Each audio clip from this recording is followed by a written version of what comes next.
Hi, welcome everyone to Power to Fly's Chat and Learn. Let me just talk through some of the guidelines here, which are we have the Q&A section where you can upvote your favorite questions. I will be adding more. We have been working really hard to prepare them for you. We are recording this so that you can find the link at the event link later on to send this to your friend and rewatch what we will be sharing soon. Go ahead to go to the DM if you want to ask a question privately and tag us on social and subscribe to our YouTube channels. I shared Jeannie's info as well in the chat box, and I will share that again later so you can see it again. And a little bit about me, your interview host, conversation facilitator. I am here hosting these chats to champion your next move, celebrating and elevating women of color and allies, saying yes to conversations that matter, that bring us closer, and I'm guided by empathy. And you can find me best on Instagram or LinkedIn. And there are more chat and learns to come. And I am so honored to welcome Jeanie Chang. We're talking about embracing cultural confidence, the powerful intersection of mental health and Asian identity. Jeanie, I will pass the mic to you to tell us a bit about yourself. Sure. Thanks so much. Excited to be here. And you're dialing in from New Zealand. Super cool. You guys can hear me, right? Yes. Okay. I'm a licensed mental health clinician, specifically a licensed marriage and family therapist. And a lot of my work, as COVID has really pivoted a lot. One of the things I'm excited to share actually is that my private practice, because I run a private practice called Your Change Provider, because I love providing change, when 100% Asian American. That is huge because we'll talk about stigma. We'll talk about how, and just from the perspective of the Asian identity, that intersection that has been somewhat unfamiliar as of late. And so that's super exciting, but also a lot of, I'd say majority of my work these days also just by accident is a corporate speaker. Cultural confidence is my mental health curriculum, which we'll talk more about, but I bring that into workplaces and I speak about it specifically to corporate organizations, some community organizations, but I'm talking and educating on mental health stigma, workplace mental health, and doing everything I can to provide psychoeducation. That's education on psychology, and that's what that mental health curriculum came about. So that's a little bit about me, and I'm sure there's more we'll uncover. Yes, I did write a memoir to talk about Asian mental health, my perspective as a Korean American. It's super hard for me to even talk about it because it's still like it's very vulnerable. So I myself also struggle with sharing openly, but I wanted to for the folks that I work with, and I wanted to be real about mental health in our community and specifically stigma. And that's why that title says anxieties, because I wanted to be really realistic about what that looks like. So we can talk more about that. Wonderful. I want to ask you more about cultural confidence. Can you tell us the framework and the significance of looking at mental health with an AAPI lens? Yes, well, obviously, I have personal investment being an API and having grown up as a second generation Korean American. Identity, the conflict over cultural identity is so big in our community. So, from the lens of API, there's specifics, and I'm going to be real. If we're talking diversity and equity and inclusion, which is words thrown about in the workplace, we have to understand that our identity plays a key role, but we all have different identities and different heritages and the diversity and cultures. And I wanted to bring that into it because that plays a lot to our mental health. So that said, cultural confidence, think of the word confidence. Language is really powerful when it comes to exuding certain emotions. The term cultural competency, which is a play on cultural competence, I don't think that's good enough. Cultural competence is a great practice. We talk about it a lot in the workplace, but it's more of a coming from a perspective, belief, understanding diverse experiences, but we don't really talk about emotions. So I wanted to bring in a framework that focused on promoting healthy emotions, because as a therapist, I believe everything's about emotions, right? So how you're feeling about things, how you relate to people, and how does that make you feel? And that's part of breaking through the stigma, talking about those things. So cultural confidence came about, again, things come about by accident, but I believe it came from a Freudian slip, meaning psychologically, obviously, I was thinking confidence, but I was talking about cultural competency to college students several years ago in person. And I remember the word confidence came out by mistake. So I go, okay, so let me talk about cultural confidence. And then I paused and went, in my head, I went, in a split second going, oh, I said the wrong word. But what happened was I looked at my audience, which were made up of Asian American, specifically East Asian, Chinese American, Korean American students at a college here in Raleigh, North Carolina. And I saw their face and I went, wait a second. They like the word. They like that I said cultural confidence. They are listening to me avidly. So I was really in tune with the energy shift in the room. And that's really how cultural competence came about. I realized, you know what? Instead of me complaining that cultural competency to me is not enough in when I'm talking about emotions, I'm going to create this framework.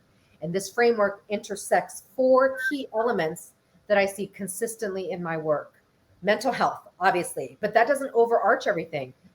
Identity plays another key role in intersections. And then mindfulness practice. What does that look like? People still don't quite understand mindfulness practice with our resilience. So it's a four-way intersection in a circle, because everything in mental health is circular. Nothing is linear. There's no beginning, middle, and end. It's constantly ebbs and flows like this. And that's what cultural competence is. And then I created a curriculum. That's a lack of a better word. It sounds so teachy, but to teach others about mental health, stigma, identity, mindfulness practice, resiliency, building our strength, using skills. And that's a lot of what I speak on in the workplaces to do that. So that's how that came about. Wonderful. I Let's open it up to the next part, which is when you're at the workplace, how do you bring up these conversations on the topics that you just shared, cultural identity, stigma around mental health, all of that? Sure. So, and are you talking about me from my perspective? How do I share this, or people in the workplace? Yeah, how people in the workplace Gotcha. for their Well, own advocacy. sure. And I'm going to be very real. It is very difficult for folks to talk about their cultural identity, let alone talk about a stereotype that, I'm going to be honest, that we may know in the API community, but many folks, because I talk about it, I kid you not, there are so many folks that have never heard of it. But yet, the implicit biases out there, and yet they kind of buy into the model minority myth, assuming things about the API community, right? Just looking at us and going, oh, Jeanie, I assume that you're this. And I'm like, where did I say that I was that? So when I equip folks with talking about who they are, it all stems with your own self stigma. That's the number one thing. First, I ask you guys, before you have these conversations on model minority myth, racial oppression, or internalized racism, what are your self stigmas? How are you feeling about mental health? What's your opinion on model minority myth? How are you, just processing it on your own? What's your own experience with it? Mental health is very personal, right? So there are so many times when people get kind of confused and want to say all this because they are interacting with microaggressions or having things said to them, and they get very distressed. And a big part of my job is helping them work through that distressful situations. But I always tell people, you're trying to convince somebody something else, but you at the same time don't even know who you are. So I was seeing that a lot with COVID, and then anti-Asian hate. We went through an identity crisis. We're still going through an identity crisis of, wait a second, racism is finally bring out in the forefront in our community. How do I feel about this? I've struggled with my identity, but I'm also very angry about anti-Asian hate. So what I'm trying to get at, folks, is you'll see yourself hitting a brick wall if you don't face your own quote unquote demons. Does that make sense? You've heard that somewhere. There is a reason why that's said. You can't tell somebody, hey, I have a problem with you stereotyping us as the model minority myth when you really don't know about it yourself, or how do you feel about it? Just simply say, there are times when I might feel this way about it, or I've used, or I felt like I benefit from it. I've been very honest with people saying, you can say you benefited from it, but you can also say you don't agree with that. But that's the reality. There is no linear way of an experience. People can say model minority myth is harmful, and I will vouch for that. Yes, it is, because the stereotype, there's no such thing as a positive stereotype. However, there are times in your life that maybe it worked for you, and there's nothing wrong with admitting that. But then I want you to say, however, I don't agree with it. I'm finding that if I'm going to dispel a stigma, then I need to go all in. So that was like a roundabout answer to saying folks cannot address and tell people to stop saying these microaggressions when you quite don't know how you're feeling about something. And the reason why I say that is APIs aren't really good at expressing emotions. And because we've been taught, it's our cultural norms of, okay, stay quiet, what do you mean? Oh, don't be explosive. So that's part of our culture, and so we're learning things right now, perhaps for the first time. I'm hearing that, first of all, understand where you stand, take time to think about and learn and understand what each person individually is feeling, caring about, what topics you want to get more curious about and learn more and talk about, and get the right group of people to talk about it with who won't place judgment on you. Yeah, of course, it's very important to find allies at work. So, of course, you want to feel heard and validated by everyone. And I also think it's important. You may know a lot about the Asian culture because you identify as Asian American Pacific Islander. Yes, but however, you still need to learn more. Does that make sense? Because I tell people there are times I ask every Asian ERG I work with. This is the classic question I ask: when did you first hear about the model minority myth? And when do you know when that term was first coined? Majority of people do not even know where that term first came from. You got to know history to be able to be like, hey guys, please don't put us in a box. Model minority myth, we're all very different. Yes, I'm Asian, but I'm terrible at math. I'm just giving up an example where people assume things. Jeanie, you're not an engineer. Why? And so again, it goes back to a very subjective reality. What's the reality to you? How are you feeling about all this? Then you can confidently say, listen, I don't feel good about this to this person, right? And get those allies on board. But it takes work to get those allies, and it comes from you, meaning knowing who you are. I want to take us a step back towards just how things may be normalizing, maybe getting back into the way it was, as far as people returning to activities in person and hybrid types of activities, taking meetings both in person and on video.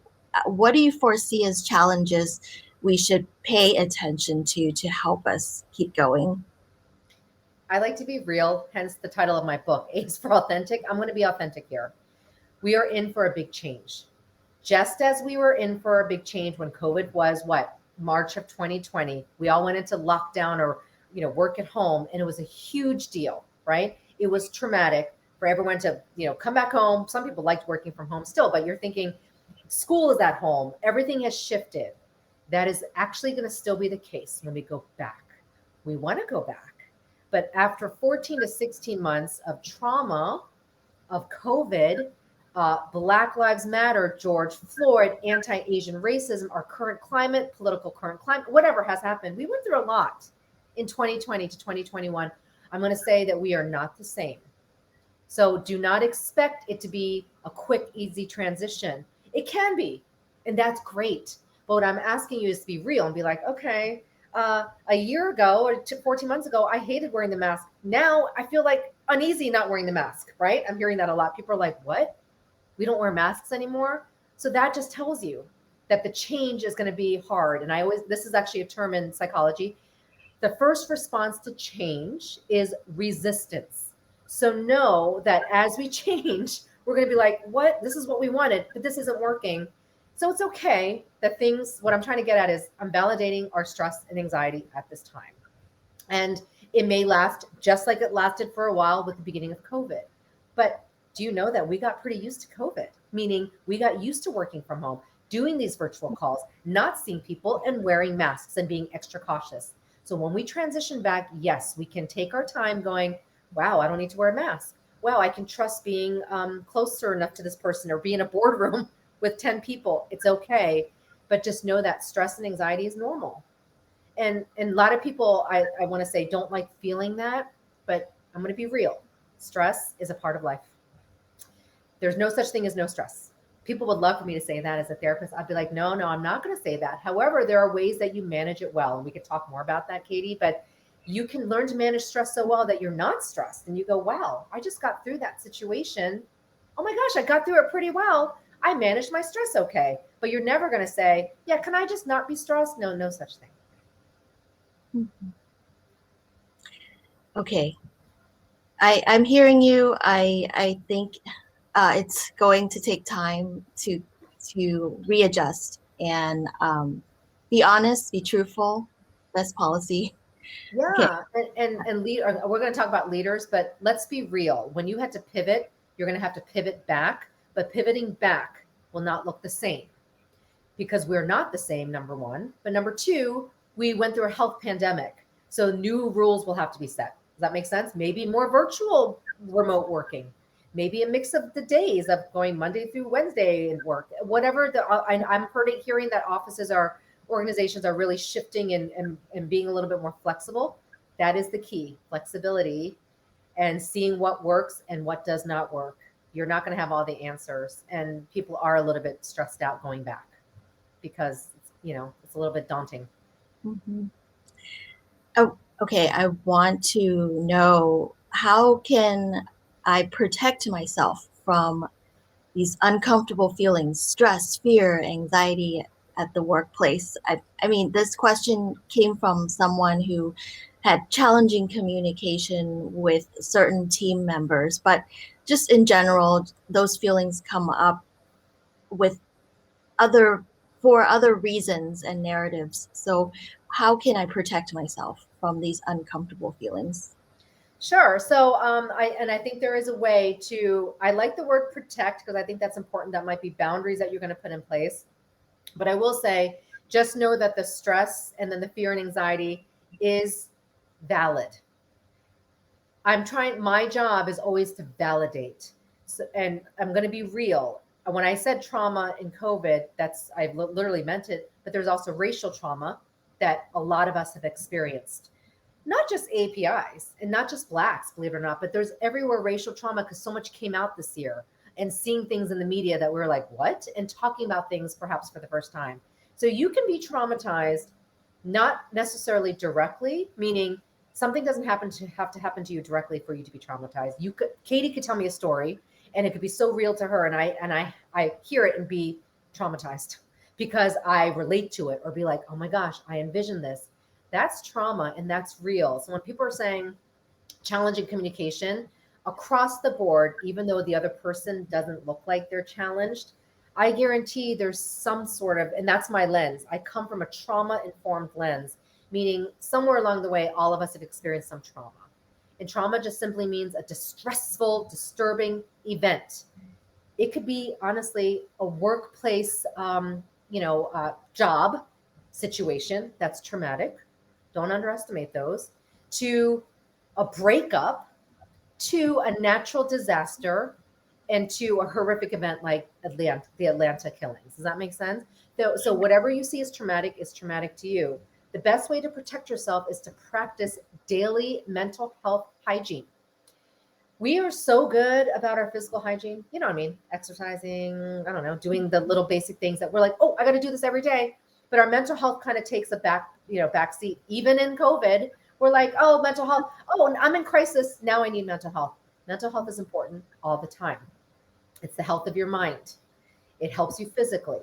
So that said, what are you doing daily? I'm going to turn this question back around to the person who asked it. What are you already doing daily that's helping you manage your stress, fear, and anxiety? I guarantee that you're doing something to get you through the day that's helping you kind of cope. And then I ask you what that is. And then I ask you to amplify it and do it daily, a couple times a day. And for instance, the most of the time I hear little things like, well, I've heard this a lot. I pray, whatever works. I'm like, then you pray. And then you get through that moment. Or, you know, Jeannie, I love talking to my best friend. She's halfway across the world. I'm like, okay, well then how often do you talk to your best friend? I need to hear you making it a pattern. That's how you manage your stress, fear, and anxiety. People think it's a one-time thing too, going, how do I get rid of this all in one shot? That's not going to happen. Every day we encounter something. So what are you going to do each day, just like you take care of your physical health? Think of it as brushing your teeth, taking a shower. What else? We wash our faces, I hope. Those are the basics we don't even think about. What are the basics you're not even thinking about? Make it a habit.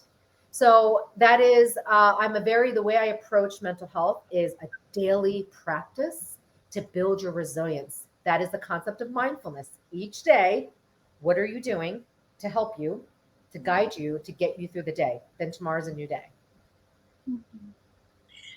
I want to add a bit. I feel like sometimes people say they have certain challenges, and maybe their family they are not the best people to go to talk through some of the stuff. Obviously, seeking professional help is important, and also maybe having a certain friend group that who have no connection with you at work, or just a different circle who then can give you other perspectives and reflections on what you say. Is that helpful? Yes, I mean, okay, so a critical point of mental health is your community. I'm going to shout out a Harvard research study. Yes, good old Harvard, the famous Harvard happiness study that's still going on. I believe it's 83 or 4 years old. JFK, John F. Kennedy, was one of the original participants. That study went to seek and find the answer to what is the key to happiness. And I'm going to tell you what the key to happiness is: the strength and the quality of your community. So imagine how distressful you are when you're in a work environment that to you is distressful or toxic, to use that word, or your family doesn't get you and you're talking about mental health and it's miserable for you. And I've seen all this, or even your friends. So I get it. That is why it is super important to build a quality community. This means good boundaries. And this means making some choices of taking some people out, honestly. Just because they're in your work environment doesn't mean you have to be buddy buddy with all of them. I mean, I'm a therapist. I'm going to tell you that that's not realistic, right? But you could choose the allies that really you trust, and maybe it's honestly one person.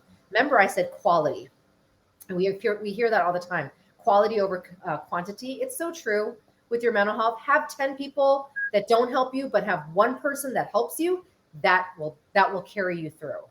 So when you're trying to build a supportive work environment, you know it doesn't just come to you. But to put yourself in control, I need you to look at your relationships and who are the folks that make you feel better. There are sometimes that honestly they don't make you feel better. Yes, I get that, and we do have some tips with friends and family. But at the very end of the day, they're not going to make you unhappy.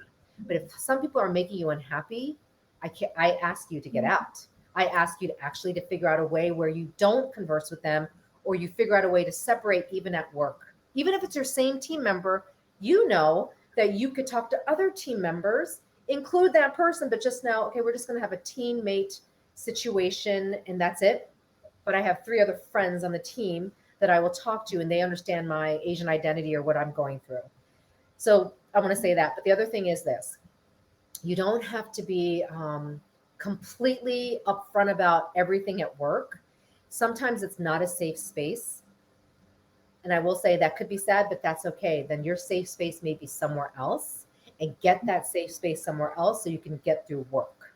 So I hope I'm making sense here. There's not one way of looking at it, but at the very end of the day, build your community and just ask yourself, who makes me feel good? Who makes me feel happy? Who I might get mad at this person, but I don't feel degraded or toxic or unhealthy. Weed those people out. I'm being honest. And that's what I do is I tell my clients that.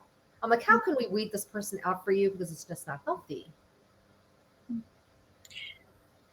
Cool. Okay. Next up, back in the workplace, and um, how can managers and supervisors and mental health advocates help and support work environments, build supportive work environments for people with mental health challenges? This is where, and this is where a lot of my job comes in when I educate diversity, equity, inclusion, that department with building the ERGs within the corporate space. There's more psychoeducation needed across the board. People don't even know that some disabilities cause mental health challenges. Mental health. Okay, so actually, to answer that question, let me go back to the beginning because that's why I created the curriculum. Mental health challenges and conditions everyone will experience, period, including myself. In a given lifetime, we all will have mental health challenges, conditions. We all will struggle. We all have struggled or are currently struggling. But that does not mean it's a mental illness or we have mental illness. They're two different things. So that said, there should be no question that managers, supervisors, mental health advocates have to build a supportive work environment to support mental health challenges. Because I just said, we all have it. And in the time of COVID, it's pushed to the forefront and more necessary than ever, right? Because we've been through some things, a health pandemic and some things that came out in the midst of the pandemic. So that said, if you're listening to the call and you're a leader or you know that you have some I guess authority to create change in the workforce, do not see mental health challenges as an added thing. It is like it's almost like a must thing. It's almost like when you talk about, hey, you guys have work deadlines you got to meet. Same in the same breath. Hello, you have mental health challenges that you need to take care of, or you can't make your work deadlines. Am I making sense? Of course, I'm going to say this because I am a licensed professional, but I mean it. It is not. How do we just incorporate this just cause? No, it's almost like a must. And I will be very fair. There are many organizations out there that are making it that priority because they see the value in that. If you don't have healthy employees, you will not have a healthy bottom line. If you have employees feeling depressed because of things, but they're at work and you're not doing anything to support them in the sense of, talking about mental health and saying, hey guys, we have therapy services, go get them. They're free or they're, our company subsidizes. That's what the leader should be saying. So they can go, oh yeah, gosh, yeah, I've not been doing well. I'm going to go and do this because I heard my manager talk about this. That makes me feel so good. Wow, I can give 100% to my job. I'm trying to talk about the bottom line of businesses. There's so many employees that I know that they're at work, but they're not really there. So they don't do their work because they're just emotionally unable to because of what they're going through. So if managers even talk about, that's one thing, promoting what they have for mental health challenges. Number two, managers, leaders, can you also talk about your own mental health challenges? Remember, I just said we all have it. So leaders can simply say something simple as, you guys, I know this is a stressful time. Gosh, I don't even know what I'm doing as we're transitioning back to the workforce. So let's just be patient. I mean, something simple like that, just saying it's a stressful time. Or, yeah, I was really stressed out the other day because I was trying to figure out how am I going to get 100 people back in the workplace and not wearing more masks, and is that safe? Mm-hmm. Be real. And the more real you are, guess what? You'll get more from your employees because they'll be like, wow, that felt good. I love that he said stressed out because I am too. Well, let me just make sure I do my best for this organization. That's what it comes down to. Mm-hmm. Okay, for women who sometimes fall into the caretaker role, how can they stay aware and not overextend themselves with these responsibilities, so-called volunteer work to care for their peers? So really, I'm asking, like, which department and who's responsible for providing this mental health support for others? Yeah, that's great. I would always say, because I'm in that space and I think they're really doing a lot for cultural change, is the diversity, equity, inclusion folks, because they're going to bring in mental health curriculum or curriculum benefiting the LGBTQ plus community and women. And then there should be women-centered groups at your organization. Those two, the groups in your organization should be your go-tos: ERGs, employee resource groups, business resource groups, diversity, equity, inclusion, HR. So let me caution a little bit. HR kind of oversees some of that, but it's always better to go, I would think, the DEI folks. HR does, I believe, work on a lot of the employee assistance programs, like the therapy programs that people might have. But for a lot of it, go to the folks that you see are creating cultural change or bringing in these events like mental health and Asian identity that I speak on, or right after Black Lives Matter, all these organizations did all these things. Look at who's hosting them. You go to them, right? Because they're the ones kind of creating these conversations to make it easy for you to approach them, and then ask them if they're not that, who you would go to. But normally it's, I love going to the DEI folks because they're in that space to promote diversity, equity, inclusion. So they may be more culturally confident and culturally competent to loop you in and know that mental health challenges are a big part of what's going on in today's experience. And for women, I think the number is outstanding, but I think it was like a huge number of women who left the workforce in the last year because of COVID, because of family responsibilities, caretaking. So I'm validating that there's been a shift in the last year, but that doesn't mean you can't come back. You, as things get better and kids go back to school and we're, in that space where it's not a health scare, then do your best to go back to work. But know that I believe when you want that support, you've got to find those promoting mental health initiatives, DEI initiatives. Mm-hmm. Now, when we have allies and people are now checking in with one another to see how they're doing, how can we not overdo it and be intruding in someone's personal space and make it performative? How can we not do that? Yeah. That's a good question. I think there will be times that it may be performative because you feel like you have to check in on them. And it's funny that you ask that question because I tend to find people don't ask enough questions. Mm-hmm. Again, that's my experience, not personally, but just the folks that I work with.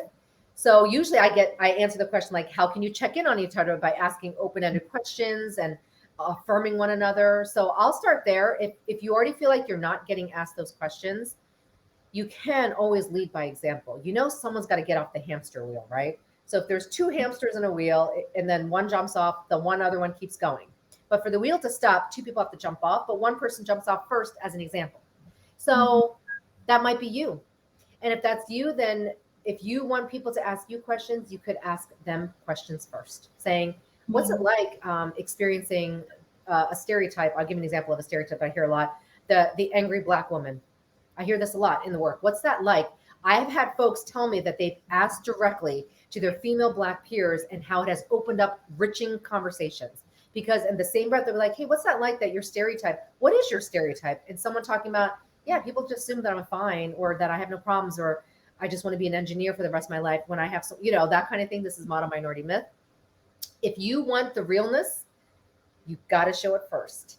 And you know how people go, oh, it's uncomfortable. Then I go, then how do you expect people to check in on you?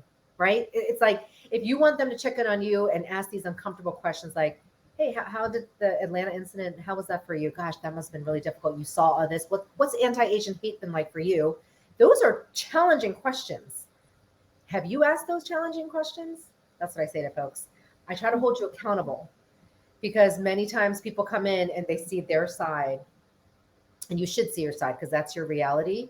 But again, we work in a greater context. And I hear that folks want, why do I need to educate? Why do I need to tell people about me? I go, well, I want to say it. Sometimes you do because they don't know about you. Do you know everything about them? Probably not. So I love that you said, how can we not be performative? But then I guess I tend to see the reverse. So I answered that first. But then how to not be performative is honestly self-reflection, introspection, examine yourself always. And that's why I brought mindfulness into my curriculum. Mindfulness means looking at you. And if you're angry, what's making you angry? Not questioning why you're angry. Don't go, why am I angry? That's the wrong question. I actually say, no, that's not the question you ask. You ask, what made me angry? You know what made me angry? Someone said this comment. Or you know what made me angry? I felt hurt and left out of this team meeting. That's what's going to create change, the awareness. So performative may happen because, maybe you feel like, oh, they're not saying anything. But the realness is, I'm going to hold you accountable. And what are you doing? right? What are you asking? What can you do to create that change? Don't wait for it to happen. Yeah, I feel like I just offering a little pushback. I think, but you'll understand me where it's definitely okay to practice or saying, you know what, I don't want to talk about it right now, and that I let's maybe find a different time, maybe later. I am okay. I don't need any more anybody else to ask me about how I'm doing. Maybe Mm, that's mm. all I Yes, or oh, yes, definitely, definitely. You have the boundaries. If you're not ready to share or you don't want to, maybe there's also something in there. People asking the way they asked you, maybe it was a little performative. You're like, are you just asking because do you really want to know, right? So I follow your gut. If you feel like you don't want to talk, you can say that and say, I don't really feel comfortable. And it may be hard, especially for us. So say it though, because guess what? You don't say it, they'll keep asking you. Okay, so what's going on? Like, how do you feel about this? And you're like, oh my gosh, I guess he didn't take the hint or she didn't take the hint. I guess I have to say it. I have to say it. So thank you for clarifying that. Yes, you do have to put those boundaries in place, but then I'll ask you also at the same breath, hold yourself accountable and see what it is. What can you do to work through that? Because perhaps you do want them to know who you are when you're ready. Like and say, stop saying, hey, Jeanie can do the math. She's an Asian, you know, go ahead and be ready when you can say that. Say, I appreciate that you think I'm good at math, but I don't appreciate that because that's just stereotyping me. Right. And so it goes both ways. But yes, definitely have those boundaries in place. Okay, so now back to doing things in person. People go to happy hours and like lots of socializing to de-stress or like let's get together as much as possible. What can you do to not feel obligated to join but not feel left out? Like, what are some other activities you can do with your friend group at work to de-stress? And again, going back to the transition, because I myself get it, I'm gonna have to say at the very end of the day, this is the peer pressure, right? You go into a store and you see nobody wearing masks because nobody needs to now. But then you're like, well, guess what? You can put on your mask if you want to. And people have said to me, but they're going to think I'm not vaccinated. I go, well, who cares? Do you even know them? If you don't know them, especially strangers in a store, do it. Whatever makes you feel comfortable, because I'm trying to get you to manage anxiety. But if you don't feel comfortable doing something, it's actually worse when you don't admit it from the get-go, meaning, hey, I'm not ready to socialize yet. Why? If they're your friends, I think it's fair to say that. But you know what happens when you don't admit it? You're like, oh, I can't join you this time.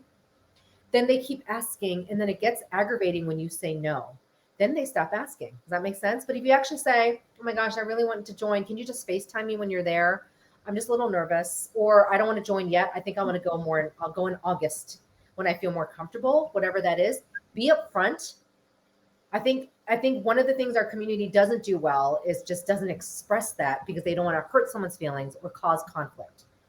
But what happens is when you avoid the inevitable, it grows and it becomes a conflict. So I'm trying to tell you to savage your social life, be upfront from the get-go. You'll still have a social life. They'll just respect you. They might be like, Jeanie, we're all vaccinated. We're gonna be outside, right? You might get that. You'll be like, I know, but I just want to be more comfortable. So just for now, just don't exclude me. Just keep asking me, but just know that when I'm ready, I'll get there. Right? That's so much. That's not hard to say, and just be real. So nobody should feel obligated to join. If friends make you push you to do that, then I would just question, hey, are they being your friends? Because I don't think that's fair, right? And again, at the very end of the day, don't do something you're uncomfortable with, and your behavior will show when you're there and you're like, oh my gosh, this person just sneezed. That like, oh my gosh, I'm going to put my mask on, and they're going to see your unfriendliness or your behavior, and that's actually more offensive.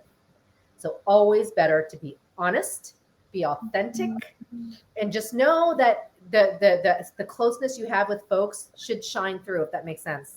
If they're the people that are your friends, they'll stick with you. They'll keep asking you. Just tell them to keep asking you. Just say, I know I might say no, but can you keep asking? Then you don't feel as left out. I love it. I love the examples you're providing. I will definitely have to come back and rewatch and learn and practice how to keep telling the truth and just nip Mm, it at the yeah. butt and Yeah, not. because I was asked for happy hours or get-togethers. What? I'll be honest. Of course, I'm struggling too, right? I'd be like, I've actually had. I'm going to bring this up. Some people feel uncomfortable, intrusive, asking whether you're vaccinated. I get it, but it's not necessarily like a HIPAA patient clause. I mean, legitimately speaking, if they're your friends or you're in this circle, you can just ask, "Hey, who's double vaxxed?" Do it, because what's worse is you going, is he vaccinated? Oh my gosh, maybe I won't go. And assumptions, playing on assumptions, are worse. So I have said no, and emotionally I'm better for it. Right? You'll feel better, and when you're ready, you'll feel great. Being like, oh, I really am ready, and so yeah, I'm practicing what I preached today. I'm supposed to go to this event, and it's going to be outdoors, and I think I'm ready for that because it's outdoors. Mhm. I'm being real. Okay. I want to hear more about the authenticity piece because it's a part of the title of your book. What is, tell us more about how you came to write the book. A is for authentic, not for anxieties or for straight A's. That title came to me 10 years ago, 9 or 10 years ago now. I started the book 9 or 10 years ago, but I stopped because after a while, to be real, I was like, who's going to read my story? Why would I? Why? You know how people go through that imposter syndrome. Why would I write a book and who would want to read it? So I stopped, and then life got busy. But when COVID happened, I was leading a mental health segment for the Council of Korean Americans for Korean American students and professionals last summer, 2020. We it was an inaugural program virtually for everybody across the country for those people who lost their internships. Remember last year, no one could do anything, so people lost jobs and internships. So we put up a summer program for students and young professionals to do something, and we talked a lot about identity, mental health, all these things. We brought in resources, and I did the mental health portion. In one of my office hours, it was one of my office hours. It wasn't even a talk I did. People came into my office hours and threw a slew of questions saying to me, Jeanie, can you talk more about what you mentioned with Asian identity? Can you talk more about when you said that you struggle with your parents? I was like, whoa. That's when I decided to finish my book because I realized the students today were having the same experiences, almost identical to what I had without revealing my age 30 plus years ago. And I went, what? You're asking me the same questions I asked 30 plus years ago? Wow, the Asian families are still the same, meaning there's still struggles with identity. So I decided I need to finish my book to share my story. And my story was not to teach, it was to validate. It was to bring out that isolation that many people were experiencing and just be like, hey, this is coming from a clinician that experienced this, that was super stressed out growing up. I talk about suicidal ideation, the thought of suicide. It's in my book. I'm very real, I'm very vulnerable, and it's a memoir. And I'll also be very honest. I told the publisher, hey, can we put it in the category of self-help? It sounds better. They were like, Jeanie, it's not really self-help though. You were writing about your life, so it's memoir. I was like, oh. And the reason why I'm being honest about that is I was like, that's really vulnerable because it wasn't easy. But what kept me going and to publish it was like, people need to know what the stigma looks like in our community. They're experiencing it. I want them to feel validated, not lonely and isolated. And I have obviously some tips, right? So it's not self help, but a little bit from my perspective of today as a licensed professional of what they can do or to justify the anxieties. But yeah, I'm very real in the book, my own experience, my own struggle. And I'll be honest with you, my parents struggled with my book. Don't forget, I'm talking about my parents. And I never, in the book, I made sure that I did not denounce them because I have a good relationship with my parents, but I wanted to be real. Immigrant parents, they're from Korea, right? They did the best they could. But as a child growing up in America, the struggles were real, where I didn't have that environment to safely talk about the stress and, and how stressed they made me and how I didn't even want to walk around them because I was like, what if they asked me about my grades? It's very stressful for a child. And I'm advocating for those out there. So that said, that's how the book came about, published it. the week before the Atlanta incident, it came out. But I think it's very timely because it's coming from a healthy position of today where I love being an Asian American, but it took me many years. And that's part of our mental health journey. And I talk about that in the book. Yeah, so good. I share a lot of this background as well, being an immigrant around age 10. And it was difficult. I've shared this with you before, where, of course, my parents and we were all trying to rebuild and figure out this new life, this new world, and what we're doing in it. So, yeah, definitely just I so relate, and thank you so much for this work that you're doing in the book. Sure. Um, yeah. I do also want to ask you about your YouTube channel. Tell me more about that. I know. I always laugh because I'm in my 40s and doing a YouTube channel. But how that came about, I get inspired by the young students I work with, the college students and young professionals. It also came about Korean dramas, you guys. I use Korean dramas in my work to tie in some mental health connections that people may have trouble with. Parents, they don't like to admit it, but they're watching K dramas. So when I sometimes talk to parents, I'm like, hey, mom, did you see this K drama? And then they'll be like, yeah, I did. I'm like, oh, so do you remember the scene when this mom's yelling at her son? Yeah, I need you not to do that. Do you know what I mean? So I actually bring it in to help them visualize what they're doing in the family that is not helpful and bring in some K drama examples to be like, this is a great example. I'd love for you to, can't you talk like this to your child? And then look at what happens. And I have seen super cool stuff because K dramas are really popular right now. And everyone's pretty much watching COVID. People turn to them. And so I decided to start a YouTube channel because first of all, the college students were like, you should do a YouTube channel. So maybe it's peer pressure. But no, I started bringing them in a couple years ago and I even gave homework. Some of clients, I'd be like, this is your homework. You need to see this K drama, episode 10, 11, and 12. Then we're going to talk about it. And I remember them liking it. They're like, really? I'm like, yeah. You tell me what you got from it, how you saw the mother's perspective or the dad's perspective and the child's perspective. Because K dramas do such a good job showing all the sides that you don't see in real life. Like no mom's going to say to you, I was really hurt by you. But in a K drama, they'll say it behind the scenes. Does that make sense? And that's why I bring it in. And that's how Nuna's Nunchi. Nuna means older sister in Korean. Nunchi means eye measure. You know, how you're able to read the room. And that's what I do in my work. So I started that YouTube channel to really normalize mental health on a global audience. So cool. Okay. Taking us back to resume and going for the interview, if this person has like a mental health situation, so there's a gap in the work history, how do you go about talking about it or addressing it in the resume? Sure. That's a great question. I think the honest truth is always the best. But you don't have to be brutally honest, going, yeah, I was severely depressed and then laying in bed. I mean, you don't need to give details, but you could simply say, I took a mental health break at the time and maybe do very general example of a family situation. Most of the time, people are going to relate to a struggle you went through. But I'm going to be real. You don't have to be real and divulge diagnoses. That's up to you. You don't have to hide it, but that's none of people's business. But you can definitely say, yeah, I was struggling and I really felt like to do justice to me because I want to be a future CEO or I want to be able to manage this company and take this position. And that's why I'm here today to interview. I took 6 months off. And then also at the very end, always say how good it was for you or what you learned from it. Don't just be like, yeah, I took 6 months off.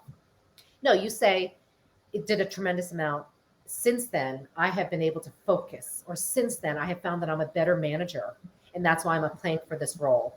So, yeah, always be real. Because guess what? Even if you end up fudging it in an interview, it'll come back to bite you. It's going to, I've always seen it. The truth always prevails somehow, and it comes out in another situation. And I wouldn't want any client to be in that situation because they weren't honest. And that's leadership. Just so you know, the more vulnerable you are, Brene Brown, famous, you know who she is, says this so well. Vulnerability is one of the greatest measures of courage.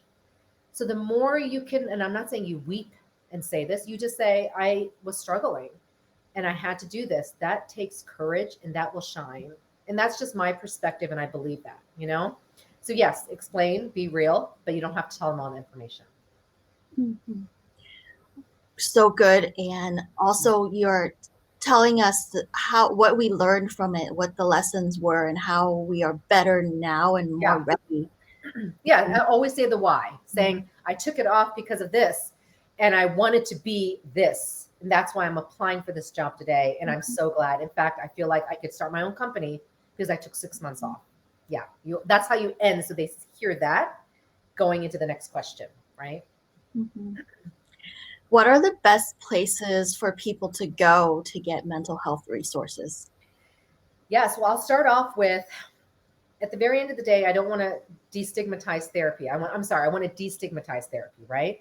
Therapy does not have to be for somebody who's in a crisis. It doesn't have to be for somebody when you're really struggling. You could go to therapy proactively. You know how we go to the dentist? Nobody wants to go to the dentist. I mean, I hate going to the dentist, but I want to because I want to make sure my teeth are okay and they're cleaned. Therapy should be viewed the same way. Perhaps you are doing okay, but you're like, I could probably use like a neutral party to talk to. And if you can go to therapy, do it. Insurance covers a lot of it these days.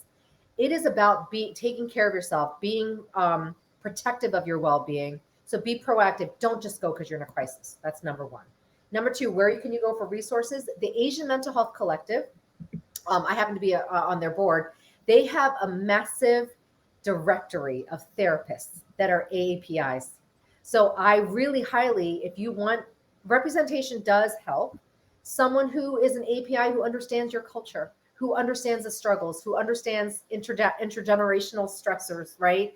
Family dynamics. Go to them, and there's a directory: Asian Mental Health Collective, AsianMHC.org, and you could just look up the directory, and they're in every state pretty much. We might be missing a couple of the smaller states. And then, honestly, especially in times of racism, bystander intervention training by Hollaback, that is not necessarily mental health, but racism is a mental health crisis. So if you really want to figure out how to address racism in your organization, how to be a better bystander, be like, you know what? I am not just going to sit around. I'm going to stand up for my Black friends, my, whatever that is, Latinx friends. I'm going to say this. Take that training from Hollaback, bystander intervention 1.0 and 2.0. Those will definitely align with your mental health because you feel more equipped to direct people when they're being racist, and what to do, and not feel like you're helpless, because that can really be distressful. Lastly, I don't always endorse social media, but there's social media platforms that are out there that are great. There's one on Facebook called Subtle Asian Mental Health. Maybe you've heard of it. It's pretty massive, but how that's run is there's support groups. There are free support groups for that platform, and you could just join anyone. I think they do it on a rotating basis for 6 weeks straight. Imagine a free support group from a mental health clinician for free. And that is what AMHC does. And I will say it's that because we're trying to give free access. Mental health should not be, finances is such a deterrent. We want to make it accessible. But that's the social media platform. Join many communities that you feel part of, that you feel like you can really click with. It does not have to be mental health, by the way. What are your hobbies? That's going to help you with your mental health, connecting with other people. But yeah, I would start there. Okay. I want to clarify for the cultural confidence, you were mentioning there are several sessions or modules. Can you tell us a little bit more? Yeah, I have a whole curriculum. It's on my website that I'm actually tweaking and expanding and adding more. But if anybody wants it or organization wants it, just reach out to me. That is what I do. Besides being a clinical, practicing clinically, I love working with organizations, especially the DEI space, where they want more education on mindfulness practices or Asian identity or bringing up mental health and mental illness and what that looks like. There's one that I particularly love called DE, the intersectionality of DEI and mental health, and I talk that up a lot. But that's all on my website. I have brief examples, and those are the modules. But they can be one-offs. You don't have to have a series of them. But again, I created that curriculum because I felt folks needed education, and that's why I did that. Mm-hmm. We're headed towards the end of our time. Wow. I would love to talk further next time. Um, I want to ask you, maybe you can give us a takeaway and also tell us more about what platforms you're most active on. I know we talked about a few already, but yeah. Yeah, I love that, most active, because I'm on an older generation. So social media is still kind of new to me, but LinkedIn is probably the most active, perhaps. And you can find me that as Jeanie Chang, or Instagram. I do have Instagram, Nuna's Nunchi, and Your Change Provider. I do try to stay up on Instagram because plus it helps me connect with other people. So those are the most big platforms. And then obviously you can always check out my YouTube channel and let me know what you think. And tell me if you want me to analyze some K dramas. I'll do it. Amazing. I love it.